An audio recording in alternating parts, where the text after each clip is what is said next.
आज की क्राइम कहानी आपको अंदर तक झकझोर कर रख देगी। माया नगरी मुंबई में माहिम तट से 2 दिसंबर 2019 के दिन मुंबई पुलिस को एक सूटकेस मिला। सूटकेस के अंदर एक आदमी का कटा हुआ एक हाथ, एक पैर और शरीर के कुछ और टुकड़े थे। जानेंगे पूरी कहानी, लेकिन उससे पहले मेरा नाम है आजाद। आप देख रहे हैं पॉजिटिव क्राइम पॉडकास्ट। अगर आप चैनल पर नए हैं तो चैनल को सब्सक्राइब और बेल आइकन दबा दीजिएगा ताकि इस तरह की कहानी आप तक जल्दी पहुंच सके। तो चलिए कहानी शुरू करते हैं।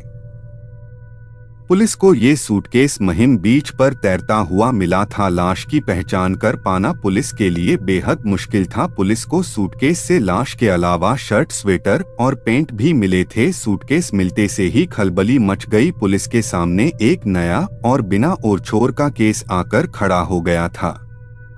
मामले की गंभीरता को देखते हुए जांच मुंबई क्राइम ब्रांच को सौंपी गई। क्राइम ब्रांच की टीम ने एक शर्ट पर एल्मो मेंस वियर का टैग लगा देखा था। क्राइम ब्रांच कुर्ला पश्चिम में बेलगामी रोड पर उस दुकान पर पहुंची। उस शर्ट का बिल निकला तो पता चला कि बिल किसी बेनेट रिबेलो के नाम पर था। अब इसी नाम के आदमी को खोजना पुलिस का मकसद था। मुंबई क्राइम ब्रांच ने फेसबुक पर बेनेट रिबेलो को सर्च किया और कई प्रोफाइल्स में तस्वीरें खंगाली, जिसमें से एक व्यक्ति वही वाली लाल स्वेटर पहने हुए था जो उस सूटकेस में मिली थी। इस तस्वीर से कंफर्म हो गया कि ये वही बेनेट रिबेलो है। फेसबुक आईडी से पता चला कि वो म्यूजिशियन था और गिटार बजाता था। उसने अपने फेसबुक अकाउंट पर अपना विजिटिंग कार्ड भी अपलोड किया था। कार्ड पर लिखे पते पर पुलिस पहुंची। देखा कि घर पर ताला लगा हुआ है। पूछताछ करने पर पता चला कि किसी ने भी बेनेट को पिछले कुछ दिनों से देखा ही नहीं था। पड़ोसियों से पूछताछ करने पर उसकी गोद ली हुई बेटी आराध्या पाटिल उर्फ रिया बेनेट रिबेलो के बारे में पता चला। पड़ोसियों ने बताया कि यहाँ वे अपनी गोद ली हुई 19 वर्षीय बेटी के साथ रहते थे। पुलिस ने उसका नंबर हासिल किया और 7 दिसंबर के दिन बेनेट रिबेलो की हत्या के शक में बेनेट की गोद ली हुई बेटी और उसके बॉयफ्रेंड को गिरफ्तार कर लिया। लड़की 19 साल की है और लड़का 16 साल का। पूछताछ करने पर दोनों ने बेनेट की हत्या करने की बात कबूल कर ली।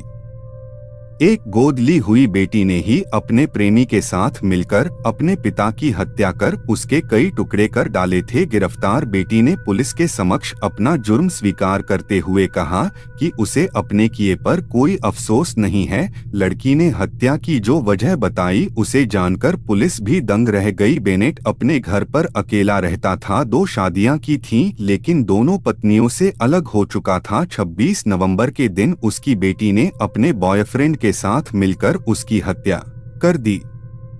उसने घटना की पूरी जानकारी देते हुए बताया कि दोनों ने बेनेट के ऊपर चाकू और डंडे से हमला किया, उसके मुंह पर मच्छर मारने वाला स्प्रे किया और चाकू से गोदकर मार डाला। इसके बाद शव को ठिकाने लगाने का एक प्लान बनाया।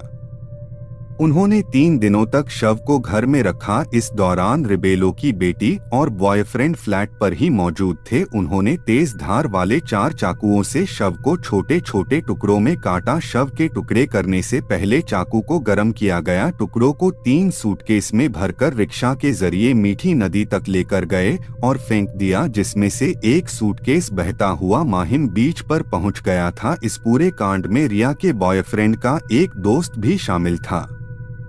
रिया ने बताया कि बेनेट उसका यौन शोषण करता था और बॉयफ्रेंड के साथ उसके रिश्ते का विरोध करता था, जिससे वह तंग आ चुकी थी और अपने प्रेमी के साथ मिलकर उसकी हत्या कर दी। पुलिस ने बांद्रा कुर्ला कॉम्प्लेक्स इलाके के पास मीठी नदी से दूसरे सूटकेस को भी बरामद किया।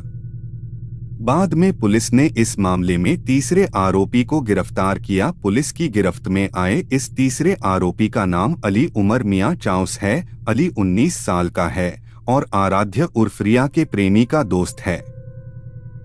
वारदात के अगले दिन यानी 27 नवंबर को रिया और उसका प्रेमी घाट कोपर में अली से मिले थे। दोनों ने अली को बेनेट की हत्या कर दिए जाने की बात कही, फिर उससे लाश के टुकड़े करने के लिए चॉपर का इंतजाम करने को कहा। 2 दिन बाद यानी 30 नवंबर को अली वाकोला आया, जहां उन तीनों ने मिलकर रात भर बेनेट की लाश को टुकड़े टुकड़े काटा और फिर उन टुकड़ों को अलग अलग बैग में भरने का काम किया। अली ने पुलिस को बताया कि उसने बेनेट के काटे हुए धड़ को बैग में भरने के बाद उसको टेप से लपेट दिया था। साथ ही उसने लाश को ठिकाने लगाने के लिए जरूरी सामान की खरीदारी में उन दोनों की मदद भी की। दोनों के साथ उसने बेनेट के घर के पास मौजूद एक दुकान से सूटकेस व अन्य सामान खरीदे। इसी सूटकेस में लाश के टुकड़ों को भरकर वे तीनों मीठी नदी में फेंक आए थे। 26 नवंबर को बेनेट रिबेलो का कत्ल किया गया था। 27 नवंबर को उसकी लाश के 8 टुकड़े किए गए। इसके लिए 4 चाकू लाए गए। रिबेलो के किचन में इन चाकुओं को गैस चूल्हे से गर्म कर उसके शरीर के अलग अलग हिस्से को काटा गया। कुछ हिस्सों को एक सूटकेस में रखा गया। बाद में मुंबई के अलग अलग जगहों पर उसकी बॉडी को फेंका गया। सूटकेस में रखे शव के कुछ टुकड़े पुलिस को जांच के दौरान मिले थे। उसके कपड़ों से पुलिस ने शव की पहचान की थी। इसके बाद मुंबई क्राइम ब्रांच ने सूटकेस वाली लाश की गुत्थी सुलझा ली।